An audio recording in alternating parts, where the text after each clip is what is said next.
अशा स्थानी राहू नका। यस्मिन् देशे व सम्मानो न वृत्तिर्न च बांधवाः न च विद्यागमो न व्यस्ती वासस्तत्र न कारयेत। 8.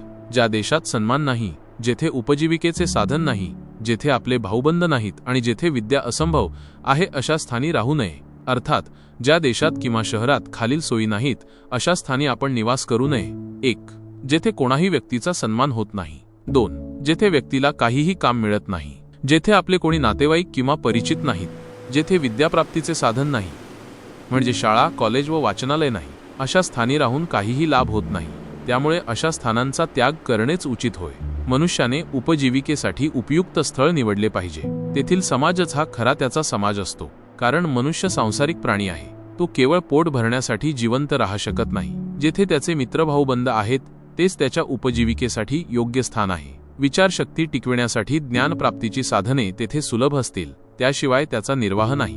यामुळे आचार्य चाणक्य येथे नीतिवचनात सांगतात की व्यक्तीने त्या देशात निवास करू नये जेथे त्याला सन्मान मिळणार नाही व उपजीविकेचे साधन नाही, ना तर भाऊबंद आहेत, ना तर विद्याप्राप्तीचे साधन। जेथे ही साधने उपलब्ध आहेत तेथे राहावे।